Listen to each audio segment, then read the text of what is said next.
Welcome to Comics Bazaar, the channel of comics commentary and arcana. This video features the Uncanny X-Men number 364, cover dated late January 1999. So this is the hunt for Xavier, part 5 of 6. It's the penultimate chapter. This thing feels like it's gone on forever. It's been really dragged out. We have the cover caption, "At long last, Professor X reunited with his team," but that happened in a previous issue. If he can survive Cerebro. And the cover is by Chris Bachalo. It is a pretty interesting, pretty busy looking cover with a white background because there's a lot going on here in the foreground with the various X-Men up against Cerebro. We don't quite see this team up in this particular issue, so it looks like maybe the plot changed or something went awry in regards to getting the teams together. But I do like the drawings by Chris Bachalo. There is some unclarity regarding who the inker is, but my guess is that this is Tim Townsend over Bachalo's pencils. So let's open this one up to the first page. It's not Bachalo on the interior art. Instead, it's Leinil Francis Yu, and there's also an uncredited backup penciler as well, and I'll talk about that in due course when we get to the credits page. So the 22 pages of story and art open with Cerebro. We've got a close-up there on its eyes, and it is reviewing the situation.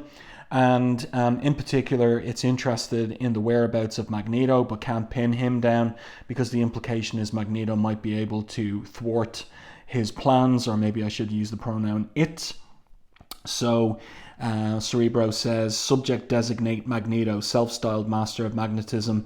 Subject's movements allotted highest priority, monitoring resources sufficient currently, continual whereabouts, update available as per voice recognition, continue tracking, procedure as per programming, subjects collection not warranted until designates X-Men collected.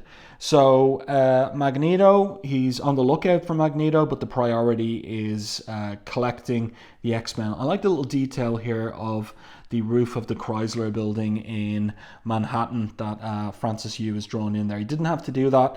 Must have enjoyed it. I think it looks good. So Cerebro is alerted to the fact that there's air surveillance over this Florida facility, and Cerebro makes the decision: immediate download and transference of all files to mobile base. System shut down to follow. Nothing must remain for discovery. So let's turn the page. 2 more pages of this. We get an upshot there of Cerebro moving and commanding there be a code erasure program. So there's a countdown there. Is it 10 minutes? Is it 10 seconds? Probably 10 minutes. Then you get a recap of what's happened to date in Cerebro's dialogue. And then it turns its attention to the surrogate X-Men in stasis tubes, mission performance exemplary. So these were the new X-Men introduced in Uncanny X-Men 360 and Adjectiveless X-Men number 80. So what's to become of them? Due to programming recalibration, they've become expendable. Discorporation of physical forms a necessity. No trace must remain. Initiating anti-proton bombardment.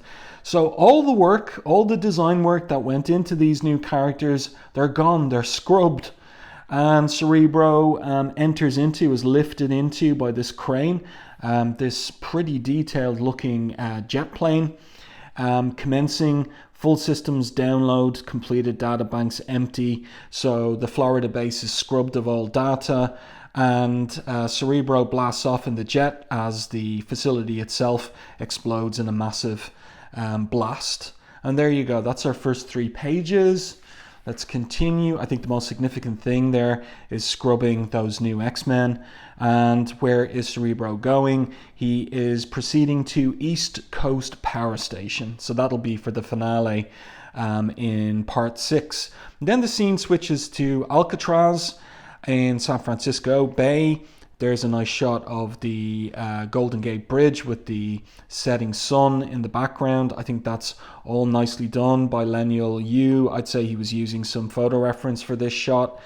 And here in the narrative captions, we just get catch up on everything that's happened up to this point. With Professor X, he's been injured in this blast. and he thinks to himself, it's expositional thought balloons, expositional dialogue. One thing I can't figure out is he's thinking here to himself, and then suddenly he starts talking, and he's talking to no one. So why does he switch from thinking to talking? It doesn't make any sense. He's here basically saying, I can only watch the struggle, helpless in mind and body. Worse, it's all my fault. Because this, of course, all goes back to his transformation into Onslaught, and then his being imprisoned by Bastion during the Operation Zero Tolerance era. And then it turns out he was busted out of federal prison or lockup by the Brotherhood of Evil Mutants. And they've come to him because they see Professor X as their only chance of survival. But one group of the X-Men tracked Professor X down to Alcatraz, and here they are, teamed up with the Brotherhood of Evil Mutants against Cerebrite Beta, which is an aspect of Cerebro, and is searching for the Professor. So we've got a good double-page spread here by Leinil Francis Yu, and we have the title of this particular chapter, Escape from Alcatraz. Of course, they had to use that one. And the creative team down here, this is the interesting aspect of things. Stephen T. Seagle on plot only, and Ralph Macchio on script. Leinil Francis Yu, guest pencils, Tim Townsend and Edgar Tadeo on inks, Liquid on the digital colouring. The digital colouring looks pretty good. Richard Starkings and Comicraft on the digital lettering. So the interesting detail here is that Macchio is doing the scripting. And what does that reveal? Well, it reveals that there must have been a time crunch here to get this one off to the printers and out on the stands in time to make some money.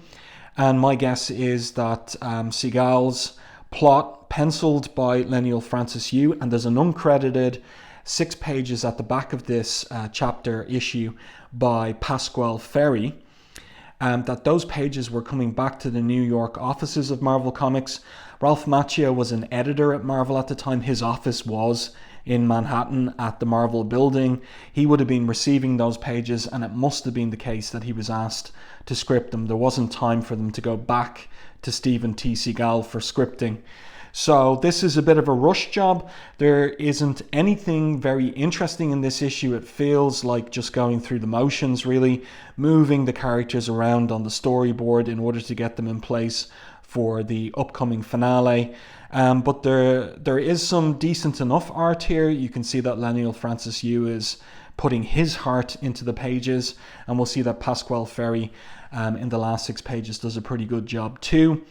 Nothing anyone is saying here is of any interest whatsoever. Maybe just it's useful to take a look at Nightcrawler's thought here. Mein Gott, he thinks, no sooner does the group Excalibur disband, freeing me to join the X-Men, then we encounter this walking escapee. Sorry, that doesn't even sound right. Escapee. There we go. That's the proper pronunciation, from Alien. And I don't get it because the Cerebrite unit doesn't look like anything from Alien. Most incredibly, we have to join with our former enemies, the Brotherhood of Mutants, to deal with this. Well, thanks for explaining all of that, Kurt, in your thought balloon there. Let's continue. So we're going to have a back and forth here in terms of trying to deal with this Cerebrite Alpha unit. Nothing it says is very interesting at all. Wolverine here attacks it with his bone claws. He still has his bone claws in this era. He hasn't got the adamantium back yet. And he's thinking to himself here on the ground with the Cerebrite unit like shouting above him, "Oh, I thought I was out of the frying pan, but it's pinning me with its leg." Okay, we can see that. Let's continue here. And just like, it's not like the Alien movie, it's more like Terminator and more like T2. The Cerebrite unit is able to reconstitute a hand. Restoration of extremity achieved, it explains. Regrowth complete as per internal nanotech blueprint recall. So Kitty Pryde here goes over, or calls out to Marrow, stop tussling with the Toad and help Wolverine. Meanwhile, she goes to the stricken Professor X, who looks like he's in a good spot of bother there after that blast. And he begins to explain it's called Cerebrite Beta. It's an agent or extension of another entity. You know it as. And he's interrupted just as he was about to say Cerebro because Post comes up behind Kitty Pryde and tells her release him and step away or suffer the consequences, because you got to have these misunderstandings and conflicts. Nothing can ever go too smoothly. Then we're back with the fight against the Cerebrite unit, Cerebrite Beta. Nightcrawler there suggesting that he and Mimic team up, and that Mimic access Nightcrawler's teleportational powers. Here, mirror my teleportational powers, says Nightcrawler, and perhaps between the two of us we may remove the threat below with no further injuries. So the Cerebrite unit has its knee or foot still on Wolverine. Marrow's on top of its back, and the Cerebrite unit attacks the Toad, and it seems to discorporate him. Looks like he just wiped the Toad out of the picture. He's gone, says Wolverine. Now this is kind of interesting. Like, normally with Wolverine's mask, you don't see his irises or pupils. So an interesting choice here from Leinil Yu. I don't know whether I like it or dislike it. Maybe I'm leaning more towards I dislike it. I prefer the convention of just having his eyes all white when he's wearing his mask. Marrow here looks in shock. How do we stop that thing, old man? I mean, it's taken our best shots and it just keeps coming. Just exactly like the T-1000 in Terminator 2. So here we go. Nightcrawler's idea here is to teleport either side of the Cerebrite unit and thereby cut it in half. So that seems to work there. The Beastie's gone. And now we have this tussle over who's going to take away Professor X. Will it be the Brotherhood of Mutants, evil mutants, or will it be the X-Men? Wolverine says to Blob and Post that they're not going to take him in a pig's eye. Sometimes Charlie gets a little full of himself, but he's family and we got dibs. You got a problem with that? Marrow here isn't really an admirer of Professor X, but Xavier never did much for us Morlocks, remember? While he set up his precious X-Men in a secluded estate, we were living on other people's garbage beneath Manhattan. Forgive me if I'm less than sympathetic. So she's skeptical about the Professor. Here's Nightcrawler. There's a bit of dialogue between him and Blob. Blob calls him a carnival freak. And this is an opportunity for Ralph Macchio to remind everyone that Fred J. Jukes was discovered by the X-Men in just such a place. That insult aside, mein Freunds, we took the entity below, but he was ready for us. He will be back. Okay, so we have again here this argument between the Brotherhood and the X-Men regarding who's going to help Professor X. Kitty Pryde here says no one's taking him out of here except the X-Men. This is just going on and on. So she grabs Marrow and the two of them take Professor X through the wall there before Post can get his hands on the Professor. Get past the advertisements here. And we've got the Blob unhappy with his teammates. How could I hitch up with such a bunch of losers? Look at you. And you can barely see them back there. That's Mimic and that's Post. But the colorist, Liquid, could have helped by distinguishing them more clearly. And then, of course, the Cerebrite Beta unit is back, busting up through the floor. That's a pretty decent image there by Leinil Francis Yu. But what I really like is his work on Nightcrawler here. This is a bit nonsensical in the script. So they fall through the hole. Nightcrawler thinks, we're falling into the hole created by the Cerebrite. Whatever it is, my only chance is to wrap my tail around this pipe and hold on, but I'm weak from the multiple teleports, and I will be of little use to the X-Men if I drop into the pit now. So he teleports. So he's weak from his multiple teleports, but he's able to teleport somehow from the island and all the way out into Golden Gate Park. So that doesn't really make sense. Also, the fact that why is he worried about falling into the pit when he has the power of teleportation? He can just teleport to a bit of solid floor. But anyway, these nonsensical elements of the plot aside, or maybe just the way that Ralph Macchio has scripted over the pages, he gets on the radio of the jet and he calls in the other X-Men team. But unknown to the elfin X-Man, at that moment half a world away in Tajikistan, Russia, not Russia, but the former Soviet Union, 4 other X-Men struggle for their lives against another extension of Cerebro. So this is Cerebrite Alpha. And this is what was going on in X-Men, Adjectiveless X-Men, issue number 83. And let's see what's happening here. So it's just a replay of that. They're trying to protect Nina the Manite. So of course Nightcrawler gets no one replying on the radio. I'm not getting a response, he thinks, but if their location did not hold the professor, why would they have remained? This is not good. No answer from them is the same as we're in trouble. Help. And they are in trouble, as readers would know from Adjectiveless X-Men 83. So let's see here. Then the focus goes on Kitty and Marrow, who are helping the professor. And let's see what happens. Anything interesting in the dialogue there? No, nothing at all. And then in another section of the lower levels of Alcatraz, in an immense boiler room, so this is where they fell to, the Blob explains that nothing can hurt him, so he's all right. But this is stupid. So we have here Mimic. He says, unfortunately, I can't say the same. I think my leg is broken. He's got a pair of wings on his back. How was he unable to slow his fall and alight safely on the ground? How was his leg broken? How did that happen? Wolverine's ribs are busted. And Post here says, he's all right. Weapon systems primed and at full charge. Post is prepared to contend with Cerebrite Beta. And Wolverine says, I hope you're right, bub, because I think I hear our friend approaching. And there he is, of course, just like the T-1000. Cerebrite Beta is back. And they're going to have to fight it again. So it starts blasting away at Mimic. He can't move because of his broken leg and the pain is killing him. Blob here says, let's hit the road, Post. We anchor ourselves to a gimp and we'll all end up on a slab. That's very unsympathetic for his teammate. So Wolverine goes over to help. He says to Mimic there, listen to me. I know you're hurting, Mimic, but you got your wings. Man, wings of the angel. Now get airborne or it's your butt. So there's the Cerebrite approaching in the background. Let's continue here. This is the last page, the 16th and final page by Leinil U. So Mimic flies away. Then we pick up with the Professor and Marrow and Kitty Pryde.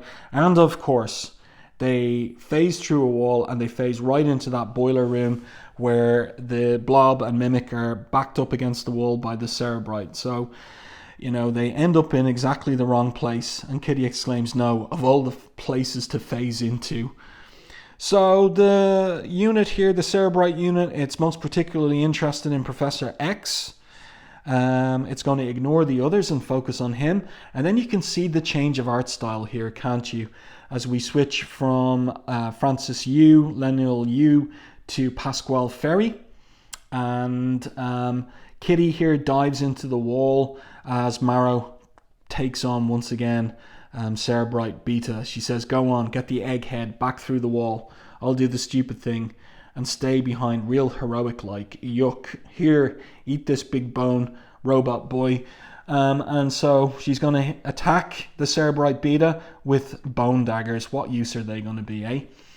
So here's Kitty phasing through the walls, and she's time for a bit of expositional dialogue. Marrow voluntarily stayed behind. For all her sarcasm and bitterness, she may become a great X-Man yet, Professor. Sorry, that's not expositional, but rather kind of an odd thing to say as they're moving through Alcatraz. So Kitty says, I'm going to try and put as much distance between the Cerebrite and us. So she's phasing through more walls there. Wolverine here is protecting Marrow. They're having a little debate about what to do about the Cerebrite. Wolverine says, all right, boys, no matter what shape we're in, we got to follow Mr. Cerebrite before he offs Charlie. So Blob doesn't agree. You don't hear so well, Blobby. Either you're in this with me, or I'll get you right where you stand. I'll gut you right where you stand. It's going to take all the warm bodies we got to bring the Cerebrite down. If we don't nail it now, it's just coming after each of us later. So what about Kitty and the Professor? Well, the Cerebrite goes after her and him. I like these panels by Pasqual Ferry. I think they're well done. It finds them, tracks them, then Mimic lands an optic blast on the back of the Cerebrite's head. Mimic's appearance brought me bought me a moment to phase through this corner with the professor, thinks Kitty, but she lands up outside the prison, on the edge of the cliff over the raging water below. So that's not safety. This I did not need, she thinks. I've got to phase back through and hope the Cerebrite's occupied enough for me to make another exit. And of course, once again, she phases into exactly the wrong place, just where the Brotherhood and the X-Men Marrow and Wolverine are attacking the Cerebrite unit. And of course, it spots Professor X. New directive parameters reactivated, cataloging and processing of Mutant Codex Shadowcat commencing. So it zaps her. Wolverine there thinks that she's dead, and he goes berserk and he cuts off the head of the Cerebrite unit there. Marrow also smashes it with her bone claws, and then we have the aftermath. And at this point, the Blob says, "Thanks for the favor, short stuff. I'll sleep better at night now. Just keep your distance because Xavier's coming with us. We're still not safe. Remember the defeat of Cerebro's pawn is still no defeat for Cerebro itself." And I think this is supposed to be said by the professor rather than Mimic. The Cerebrite was an organism created by Cerebro, a sentient Cerebro somehow given life by Bastion himself during Operation Zero Tolerance. Whether it was intentional on Bastion's part or merely an unforeseen consequence of his actions, we do not yet know, which is to say that the writers haven't figured it out either. And then what happens is T-1000 here reconstitutes itself, and it zaps Mimic and Xavier, or rather it zaps Mimic, but Xavier falls to the ground. It seems he's not zapped. "Hey Chuck, I know you're shaky, but you got to pull it together enough to tell me how we can stop this so-called Cerebro," says Wolverine, "before it kills any more of us, like it wasted Kitty." "No, didn't kill her," says the professor. "I sensed it just moved her somehow to him, to Cerebro." So what to do next? So the twist is that the professor thinks they should allow the Cerebrite Beta unit to bring them to Cerebro, and Marrow responds, "Oh, I was afraid you were going to say that." At that moment, flying over the prison, Nightcrawler's got the jet up in the air, and he's thinking to himself, the jet of course is called the Aurora. He thinks, how did it all come to this so quickly? We are stalked by some unstoppable mechanical demon, while our compatriots in Russia are incommunicado. Is it possible all our efforts on the professor's behalf will end in failure? And then he sees a light below. Wait, that flash of light below, that figure on the ground, the Cerebrite fired an energy beam at Kitty, Charles and Logan, and they're... So we don't get to see that. We just see this aftermath of it. And so they're gone. 9, exclaims Nightcrawler in his thoughts. I do think the art here is good by Pasqual Ferry. And then he makes a decision. He's going to go to Tajikistan to find out what happened to the other group of X-Men led by Storm. There's no point in remaining here now. If there is any hope at all, it lies with the other X-Men across the world. I will go to Tajikistan, and one way or the other, I'll find my teammates if they are yet alive. So, to be concluded in the pulsating pages of X-Men number 84. Finally, the end of this long-winded story, The Hunt for Xavier. This should have been 4 issues max, if that, in my opinion. Then we've got a page of letters here where we've got confirmation that Cannonball has left the X-Men and he's over with X-Force again. That really wasn't dealt with well in story in the X titles themselves. You know, he's there one day, he's gone the next, but he's over in X-Force. The other letters, nothing too much interesting there. Next issue, it's going to be Happy Holidays for the X-Men when the snow comes down on the mansion in A Christmas Visitor. And this will be Stephen T. Seagal's last issue of Uncanny X-Men. By that point, he's had enough and he quits. But I can't remember anything about this Christmas issue, and I'm curious to read it in due course and see whether he went out on a high note or not. Well, there you go. I do hope that you enjoyed this review and commentary on the penultimate chapter of The Hunt for Xavier. Let me know your thoughts on this one in the comments section. If you enjoyed my review and commentary, please like and share the video. It really does help the channel. And if you haven't done so already, subscribe to the channel and stay tuned for more content like this.